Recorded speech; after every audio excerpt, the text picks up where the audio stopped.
널 기다렸어. To be that player, will it be Bomber? It's a good question. 3. Last time they met, Cure did take the win. And if you remember, it was like game on Frost where Bomber went double Reaper. It didn't pay off. And then the Banshee follow-up just shreked him, and the game ended in like 5 minutes. I think he's looking to avoid that this time. I had already forgotten about that game, Wolf. Why did you remind me? I don't want to remember that one. But Cure, looking good. A win here will likely secure his position. Yeah, for especially sure. because it's an away map. So he is basically on match point. Like when you get 6 wins, unless like certain weird scenarios occur, you're pretty much a shoe-in. And because we will have 3 away wins with this, it's pretty much a done deal. So Jin fans hoping for him to take this one home. Both players on decent score. Hard to say which one will get out of the group at the end of all things, but this match maybe a good indication. Could be both. So let's go into game number 22 on Dust Towers again right now.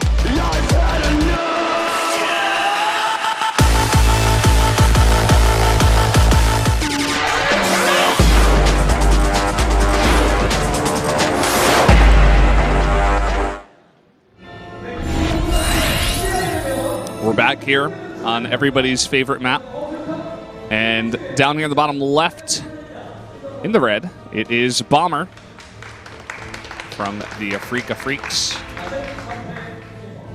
And up here at the top, in blue, it is Cure, the Jin Terran.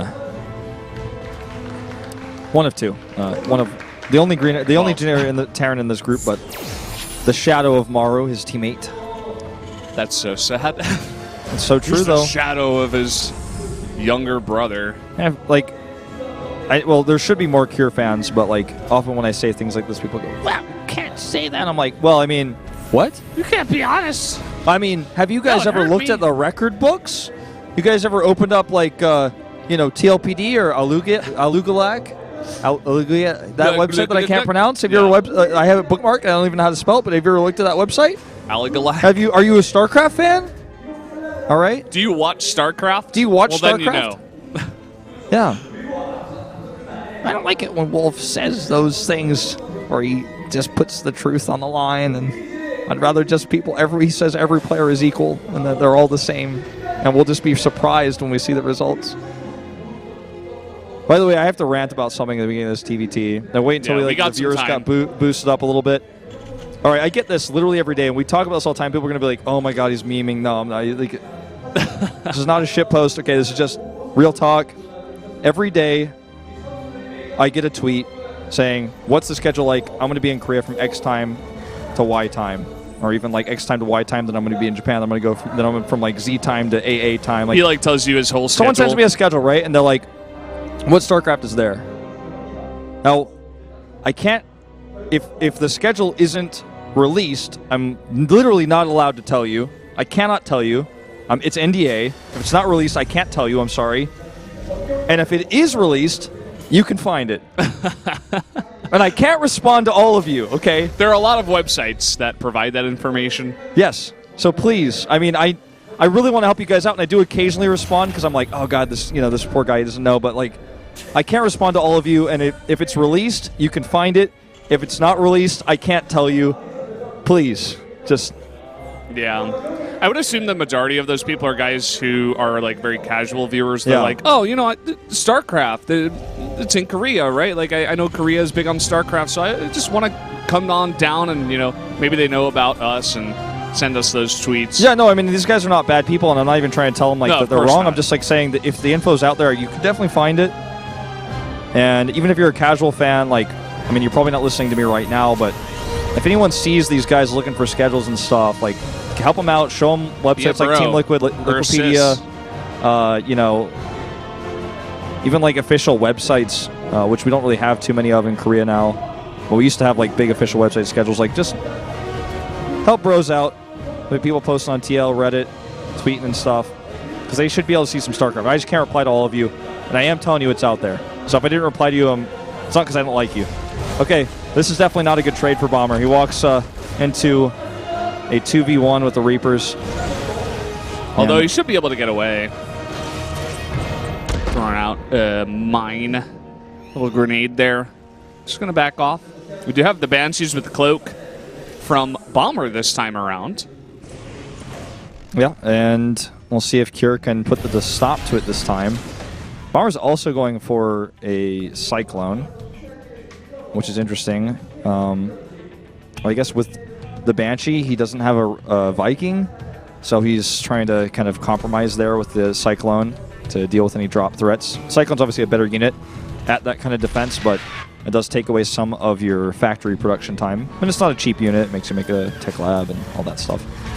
Greedy eBay is coming up from Cure. And if he defends this Banshee, he'll be in great spot because he has 3 CCs as well. This game has started off kind of basic, but let's see if Bomber can find some damage here, because he could turn this game around right now. If he doesn't find it, though, you know, the econ advantage is Cure's. Yeah, and Cloak about to finish up here. The Banshee, it's out on the map. Okay, there it is. Kind of delaying there just a bit. Going for the units, in fact, instead of any SCVs. He's got a sizable army behind this, too. Going for the tank, I like this. Yeah. Oh, he's going to target it with even the Reaper and the Hellion, but he does not get it with those, at least not initially.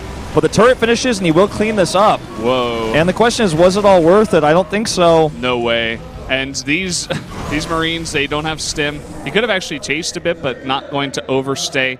Another Banshee is coming in, and he does know that, I believe. He's got turrets up, and he's got 3 Vikings, so he should be fine against it as long as he responds like pretty quickly. Yeah, look at this. Already spotting it. He can lock it down with 1 scan if he follows it. Okay, he's going to be forced to do so as the tank gets attacked. There you go. Locks it down. Just on the edge there. Perfectly placed scan. Bomber sends out a 3rd Banshee now. Whoa. This is some Maru level stuff.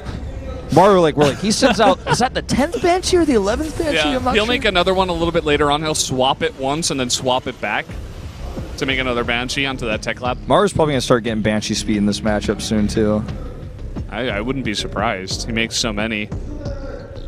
And we're taking a look at the CC as the Banshee's flying around. And Kira, it looks like he's kind of had enough. It looks like he wants to put on some pressure. And it's like he's getting some damage done here with this one.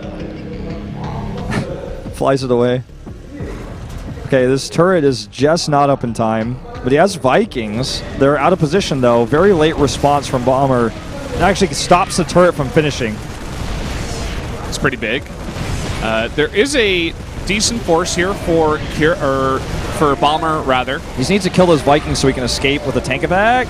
Oh, not going to happen. Not going to happen.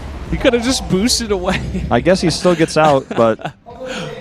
Kind of getting greedy there was Kira. The funny thing is, like, I don't know why I didn't really just think that he could just boost out, but I would have done the same thing he did there. Like, his brain and mine were totally aligned. You're in sync with Kira. I was like, That's no, we can get. thing. I was like, we can get that Viking. We can get that. No, I actually couldn't get it, but it's fine. Factory over here, it's somewhat of an exposed location at the front. It will allow faster rallies of his future siege tanks from that second factory. Bomber also did get a pretty quick, double eBay as well, so he's not that far behind in upgrades, just a few seconds, as you guys will see here at the bottom right of your screen. I'm not sure if we see usually that second factory added this early on. Okay, Bomber's going to make one of his own. Bomber's made just more barracks early on, once more of those Marines out earlier. Yeah, it's kind of like a difference in styles, basically. Bomber, just like in the previous set, not versus Cure, but actually versus TY, where he went massive Marines. Remember that? And like, oh, this is some cool micro here. You can actually try to use a medevacs to tank. Oh, not anymore. Oh, and he's not targeting with his Vikings, so Bomber going to win that trade. He will get 1, but he loses 2 to 3. And just going to boost away with his tanks. He's done a nice little chunk of damage once again. Starts a 4th base. But remember, Bomber did do some serious work with those mass Marines, and he's going to try to do it again. But that time he was ahead in upgrades, and TY was just doing like godlike things with his siege tanks to fight back. And he didn't end up beating TY, but TY looked very beatable versus that style. With all the barracks done, look at that, 5 reactors about to finish. He can make, I think, 9 Marines at a time. 6 reactors on the way, in fact, now. He's going to be able to make 15 Marines at a time if he has the money for it. It's a lot of Marines. And he does have that 2-2 on the way faster. Not sure if you mentioned that. No, I did not, but you're absolutely right. Coming out here very fast, also getting the +1 to vehicles, which Kier has not committed to at all, even though he had the earlier second factory for more tanks. Like, he was making 11 Marines at a time. These 2 more reactors finish. Can actually make 15 Marines at a time. Like, if he has money for it and he has the free supply and he wants to, because obviously he has to balance his resources to make tanks and stuff, he's going to have the faster +1. And he has a 4th base coming up. But Kier is going to drop the pressure here into the middle of the main base. Is scouted, though. Tanks are already there. But let's see if Kier finds a window to hit the 4th. They actually can go to the 3rd. He's just stimming in here. He gets his tanks on the ramp in a really nice spot. Got to take out all of those Marines on the ground. And a simple stim forward should win him the game here, just like that. Absolutely. That's game over. Doesn't matter how much production Bomber has if he can't use it because half his army is dead. And that's what things, and TBT things can actually be decided by one drop of the main. I sent too many units there, then boom, everything dies in a lightning flash. Kier will win this game. GG. Kier, he solidifies his spot with that win as well. He's now 6-3. You see he's got a little smirk on his face, feeling happy about this one. Yep. Kier is officially qualified. We got the confirmation. The word. Yeah. So now with 6 wins and 3 away losses, can't be defeated. And This group is becoming a lot more simple, you know? Because yeah, it really is. Kier and TY are already out, so there's only one more spot. And who's it going to be? Right now, Bomber's in the best spot, and he's at 4-4, I believe? Yeah, you're right. 4-4, so there are upsets that can occur if someone wins like 3 in a row, like someone like Sue or maybe Trap. I'm not sure about the exact numbers right now. But right now, it is looking like TY, Kier, Bomber. Sorry, just looking at this really quick. Yeah. It's going to be, yeah, that's the most likely scenario, but it's still possible for Kier and Sue to get out. Yeah. Trap and Hush are out, like, there's no way for them to qualify. Okay. So it's either... You picked the perfect day to wear the glasses, by the way. Yeah, I'm like... You, like, got your pen, you're doing your notes and stuff. Looks good. So that's like how the cookie's going to crumble here, but we don't know which player gets out. We're going to take a 10-minute break, though, it looks like, guys, before we get back into that next matchup. It's going to be match number 23. See you then.